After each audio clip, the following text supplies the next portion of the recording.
Muy bien, son las 7:39. Vamos a dar la bienvenida al doctor Osvaldo Moreno. Es un conocido consultor político que está con nosotros. Doctor, dígame si nos está escuchando bien, por favor. Buenos días, fuerte y claro. Muy bien. Doctor, a ver, a veces no siempre resulta esto del péndulo político, ¿no? Pero vale la pena preguntarle a usted. Luego de la experiencia del gobierno del señor Guillermo Lasso, ¿usted considera que están dadas las condiciones para que funcione el péndulo, aun cuando se ha producido este tema sui generis, que es una muerte cruzada que nos obliga a ir a unas elecciones express? Bueno, buenos días, un gran saludo a toda la audiencia de este espacio noticioso, un gran saludo, licenciado, a usted, a todo el equipo. Un gusto estar en este espacio. Bueno, casi siempre se habla de esta lógica de péndulo, de esta lógica de una dinámica de traspaso de poder de una tendencia a otra por diferentes circunstancias.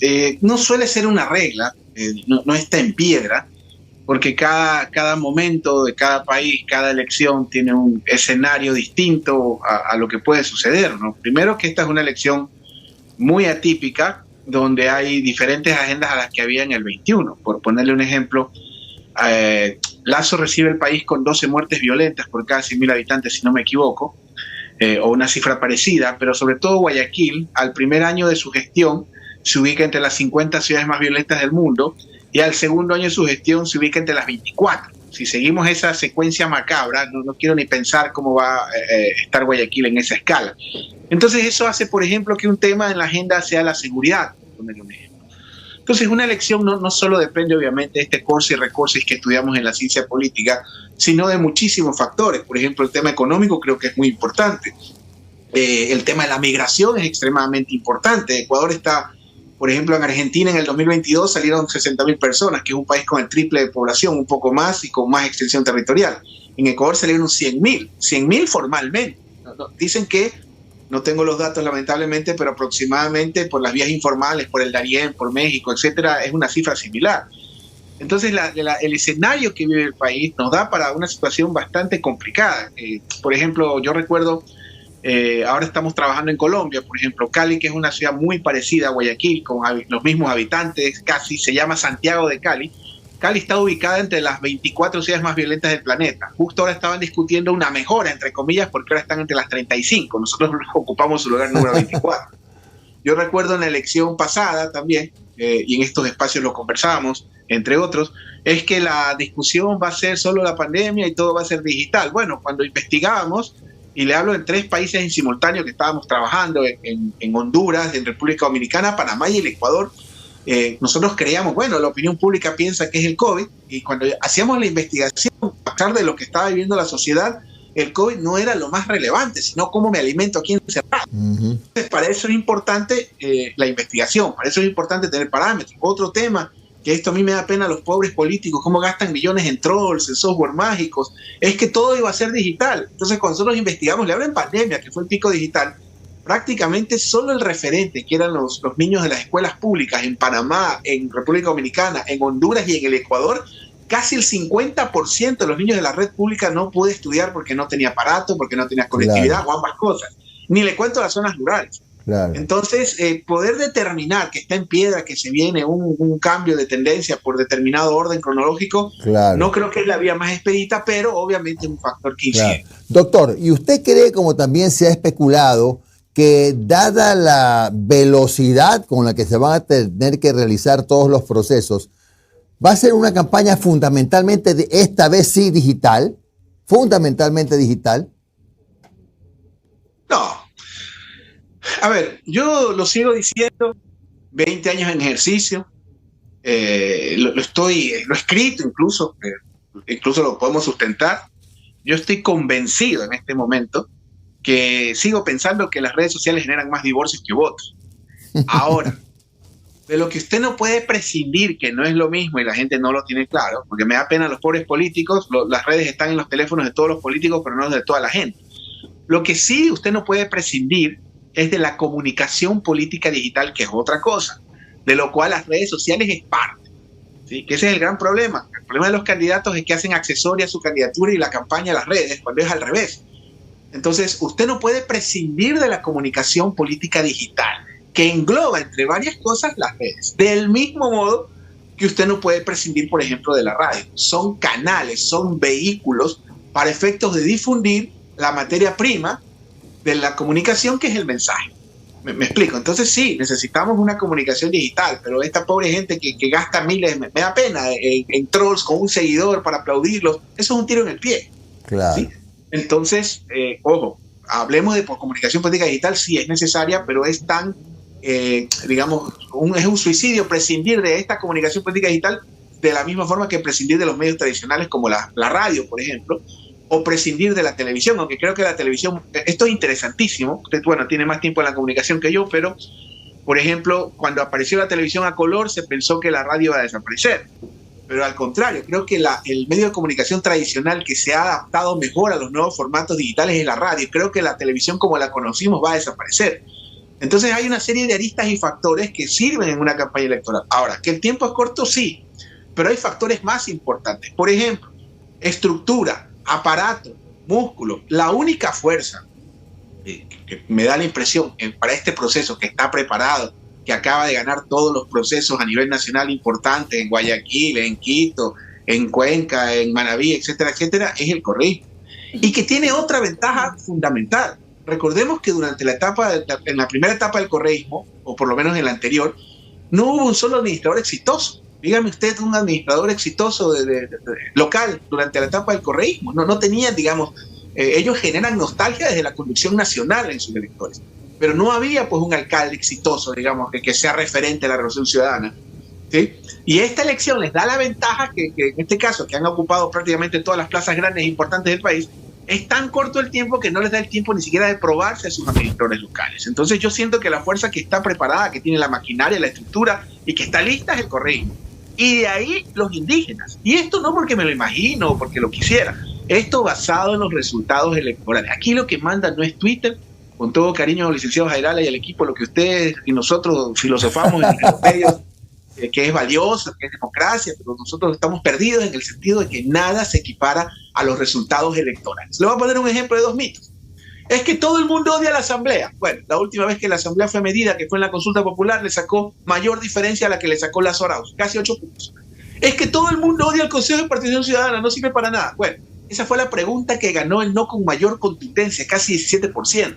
Entonces hay muchos mitos que digamos que en el imaginario la gente se imagina o escucha o repite, pero que en la práctica, ya cuando esto se profesionaliza, cuando notan las estructuras, yo creería que esas son las dos fuerzas que están mejor preparadas para un proceso relámpago. Ahora, eso no cambia que del centro a la derecha, a pesar de la fragmentación, tengan cuadros que podrían hacer un papel o un rol interesante. Claro. No, igual, doctor, solo para dejar claro, yo tampoco creo que Twitter mueva el mundo, le cuento. Yo en eso coincido con usted. No creo que Twitter mueva el mundo. Preguntaba el tema de lo digital porque casi no va a haber tiempo para el territorio, pero sabe que los actores políticos encontrarán la forma de darse ese tiempo en una precampaña que va a ser más precampaña que nunca, ¿no? Omar y Noris continúan. Osvaldo, buenos días. Noris Arroyave te saluda. Hola. Entendiendo el tiempo, el timing de estas elecciones que va a ser súper corto, se hablaba de un outsider, se hablaba de la posibilidad de que aparezca un nuevo nombre, se decía la gente quiere a alguien joven, quiere a alguien nuevo. Vimos el caso de Aquiles Álvarez en la alcaldía de Guayaquil. Y por ahí se estaba pensando en esto, pero dadas estas elecciones, el tiempo corto, hay la posibilidad de que aparezca un nuevo nombre. Ha sonado Jan Topic, he visto tu postura al respecto, pero ¿podría surgir en este momento un presidenciable con potenciales oportunidades, entendiendo que la campaña dura, suponte, 2 meses? Claro. A ver, solo una puntualización. Qué gusto escucharla y verla. Primero, formalmente, la campaña hizo ayer. Y las elecciones por eso digo unos 2 meses. Yo creo que un poquito más. Pero en todo caso, al margen de eso, es un tema de tiempo. Hay cosas que son importantes. Por eso es tan importante la formalización o la investigación en estos temas de comunicación política. Y por eso es tan nocivo, creo yo, Twitter. Yo a Twitter lo califico como el H de la opinión pública. Es la H. Bueno, si la marihuana te destruye el cerebro en 10 años, la H en 6 meses. Twitter en 1 mes, en el criterio político. ¿Por qué? Porque, por ejemplo, o sea, al margen del nombre de la persona, O sea, nadie puede gobernar un país o ser presidenciable porque un domingo es tendencia en redes sociales, por Dios. O sea, eso ya es algo ya yo creo que del maternal de la comunicación, el sentido común, no, ni siquiera de la primaria, ¿no? Claro que es un factor o un parámetro para tomar en cuenta, pero es como que usted va en un avión de un viaje de una ciudad a otra y repentinamente ve un pájaro que vuela al lado suyo. Va a volar solo 2 microsegundos que el avión despega.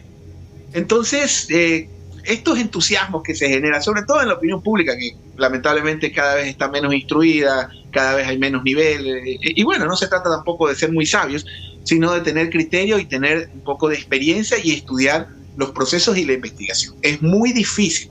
Ahora, todo el mundo habla de Bukele, el país Salvador al que conozco. Bueno, más he trabajado en Honduras que en El Salvador, pero conozco el caso, porque yo recuerdo cuando empecé mi carrera todo el mundo quería ser Lula haciendo la campaña de Obama, y ahora todos quieren ser Bukele, ¿sí? Pero si usted se pone a analizar, Bukele no es que era un outsider, eso es falso, porque la gente no se instruye, no investiga. Bukele primero que fue activo militante del Frente Farabundo Martí, partido de izquierda, que quienes no lo saben, durante toda su carrera política, ¿sí? Partamos de ese punto. Él hizo una carrera política extensa, que ocupó varios cargos y, digamos, lo que lo apuntaló fue el haber sido un alcalde exitoso. Es decir, había un antecedente de gestión. Entonces no es que Bukele llegó ayer, pues no es que Bukele se puso las gafas, apareció y la gorra al revés y ya fue presidente de El Salvador. Hay un tema que es interesante en El Salvador, que es lo que yo recalco. Digamos que ellos invierten el 5.5 de su Producto Interno Bruto en seguridad. Pero en todo caso, que tengamos espacio para decir, bueno, siempre hay espacio para novedades en la comunicación, en las campañas, o por lo menos para proyectarse. Yo veo muy difícil que en un tiempo tan corto, sin ninguna estructura, por lo menos no formal, o por lo menos no poderosa, el Partido Social Cristiano, por ejemplo, hablábamos del caso de Aquiles Álvarez, por poner un ejemplo. Aquiles Álvarez, ¿ya? Prácticamente creo que fue la 9ª o 10ª opción. Nadie quería ser candidato. Había gente incluso que creía que el correísmo le restaba, ¿sí? Entonces, en el caso de Aquiles Álvarez, no es un candidato, digamos, con una militancia activa, pero hay factores también que juegan en una elección, porque esto es como el fútbol, gana el que menos se equivoca. Entonces, si usted se pone a ver el escenario de esa elección, en el caso de Eduard, por ejemplo, me parece que uno de los errores que cometió la campaña de la doctora Viteri fue elevar la imagen de Eduard con lo de la cerveza, después con lo de las multas de tránsito. Entonces Eduard subió su nivel de conocimiento gracias a la campaña de Cynthia Viteri en un casi 15 puntos. Y otro tema fue el proceso de destrucción de la imagen de Cynthia Viteri. Cuando usted hacía grupos focales hace 2 años, las valoraciones eran extraordinarias de Cynthia Viteri. Era Hada, nuestra madre protectora, nuestra leona. 2 años después, en las últimas valoraciones que yo en campaña, pasó de Hada, madre, leona, a muchacha malcriada que se fugó con el novio. Esa fue la percepción. No variaba la intención de voto. Por eso es tan importante la medición cualitativa. Los pobres, a veces los asesores nos confundimos, nos confiamos en la encuesta. Ella sí es verdad que siempre estuvo primera, pero en las valoraciones cualitativas, eso hizo, y los errores de campaña, y el otro factor, si usted se pone a analizar, el correísmo sacó exactamente la misma votación histórica que siempre sacaba. 26% la señora Duarte, casi 37%, 39%, casi 40% la señora Bonilla, y 39% la señora Aquiles Álvarez. Entonces, no es tan simple pensar en outsider. Hay procesos. Y en este momento no veo ningún tipo de proceso, al menos sólido, político, formalmente establecido como para que surja, en este caso, el famoso outsider. Osvaldo, y hablaste de un tema importantísimo, que son las mediciones, ¿no? En las últimas elecciones se vieron encuestas pululando por todos lados que se ofertaban dependiendo del bolsillo de los candidatos y de lo que querían escuchar también. Y siempre se habla de la encuesta dura, muy poco se le presta atención a las cualitativas, que yo siempre he insistido que son fundamentales porque te ayudan a hilar más fino y entender lo que piensa la gente en realidad. En estas elecciones particulares, ¿cuán fundamental va a ser la investigación para equivocarse menos?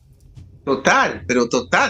A mí me pasan cosas, por ejemplo, desde ayer hablaba con X político y me decía, y no podemos obviar la investigación. No podemos. Es que ya mandé a hacer 2 encuestas y no puedo, a ver, es que ese es otro gran problema que tenemos en digamos, bueno, no es un problema, la gente no tiene también por qué saberlo, pero esto es como la universidad, cuando usted hace una tesis, ¿se acuerda la tesis? Primero el proyecto, el proceso cualitativo, cuantitativo. Los cuestionarios de las encuestas generalmente son copia-pega, que obviamente los encuestadores legítimamente le venden a los políticos. Pero un cuestionario cuantitativo no se puede elaborar sin un antecedente cualitativo. Yo no puedo mandar a encuestar algo si no sé qué les voy a preguntar. Claro, la típica infalible, nivel de conocimiento, intención de voto, qué equipo de fútbol son, etcétera. Pero la investigación cualitativa me da los por qué, ¿sí? Es más o menos como que me han detectado, digamos, factores tumorales, creo que se llama esto, que la sangre detecta el cáncer, y me hice una radiografía de pecho y ya estoy sano, no tengo cáncer. Oye, y los intestinos, y el hígado, y la vejiga, y etcétera, etcétera, etcétera. Entonces, la investigación cualitativa es fundamental. Si usted me pregunta, incluso si es un tema de presupuesto, yo prefiero prescindir de las encuestas, pero claro, es la carrera a caballo y la pobre gente en su ansiedad necesita verse en la carrera, y lo cualitativo es fundamental. ¿Por qué? Porque, ojo, dígame. Buenos días, Omar Jaén le saluda. En honor al tiempo, doctor, ¿cómo está? Buen día, gracias. Como siempre, envidiando sus buzos. Doctor, ¿cómo está? Oiga, rapidito. Está bien, perfecto, a lo Bolt. Doctor, solamente dígame si estoy hablando piedras o no. Desde ayer yo tengo un bicho ahí que lo tengo por acá.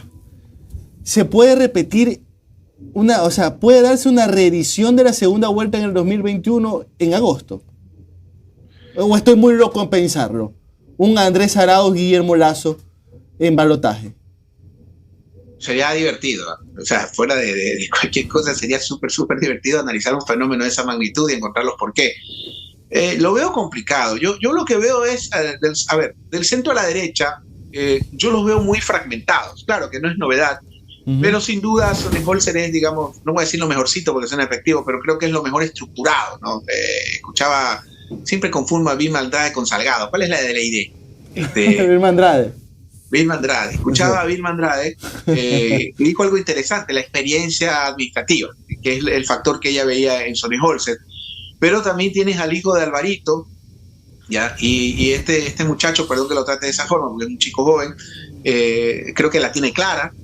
Yo lo he visto en la península, cómo captó. Yo viví el proceso por otro tema profesional, por si acaso, cómo captó el curul en la asamblea, una provincia que era de los caciques históricos, digamos, de Santa Elena. Entonces yo no, por ejemplo, tengo a Novoa, que va a ser una hormiga silenciosa en campaña. Tienes en este caso al mismo Yacu Pérez, que no me queda claro finalmente a quién va, cómo desarrollaría. Es que, doctor, ¿sabe por qué yo le preguntaba? Porque hoy es muy probable que Guillermo Lasso, en este disque Informe a la Nación, porque no es Informe a la Nación, porque no lo hace ante la Asamblea, capaz no salga con el bombazo. Por cierto, me voy a lanzar a la reelección, ya vengo que me voy a Estados Unidos, regreso el domingo y ahí arranco campaña. Entonces, regresa a redes. Bueno, claro, regresa bajada de máquina. El tema es que uno, no hay que olvidar que él sigue siendo presidente y tienes el poder del Estado para intentar subir un poco el techo, ¿no? ¿Verdad? De tu conocimiento, porque él entraría, yo creo que con un porcentaje de votos ya establecido, ¿no? A ver, yo creo que más allá del daño que le ha hecho al país el gobierno de Lasso, el daño que se le hace a sus tendencias es brutal. Se tomó un proceso de 14 años para convencer a la opinión pública que banquero igual empresario y que banquero no era malo. Y yo no creo que el banquero sea malo per se, pero hubo un proceso, digamos, cuando tú preguntabas a la gente, uno de sus defectos, entre comillas, era ser banquero, venir de la banca, haber sido Teleno Maguad. Uno de los grandes problemas, digamos, que creo que va a alegar Lasso es ese daño irreparable, por lo menos en esta elección a su tendencia. Yo creo también que una vez que esté claro lo de Pachacuti, para mí lo de Pachacuti yo creo que es la segunda fuerza y creo que tiene las mismas, iguales o más oportunidades que la elección pasada de estar en segunda vuelta. Pachacuti, candidato indígena, no hablo de Yacu Pérez, hablo de candidato indígena, pero el tema pasa porque que es muy difícil para la gente entender la dinámica del mundo indígena, que primero que es comunitaria, que es horizontal, pero su coordinador tiene mucho poder. Entonces va a ser clave, no sé en qué estado se encuentra la designación de Churichumbi, creo que se dice, o Churichumbi, se me corrige. Entonces para mí la suerte de Pachacuti va a ser claro una vez que esté definido, consumado formalmente e institucionalmente quién va a ser su coordinador.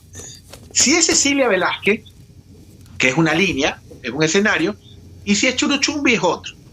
Leonidas Issa hoy tiene 80% de nivel de conocimiento, es decir, de cada 100 ecuatorianos lo conocen 100. Olvidémonos de las valoraciones. Eso lo hace presidencial. Entonces, para mí, el tema de Pachacuti se va a definir en el momento que sepamos quién es su coordinador, qué ala dirige el movimiento.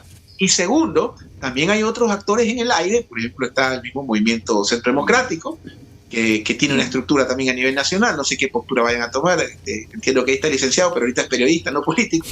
Entonces hay muchos jugadores, man. Esto es como la geopolítica, hay varios jugadores que habrá que ver qué decisión toman. Bien, doctor Osvaldo Moreno, siempre un gusto entrevistarlo, que tenga usted un buen día. Muchísimas gracias a usted, licenciado, gran saludo de audiencia, y como siempre encantado de estar aquí, un saludo y Glu también, hasta luego. Gracias.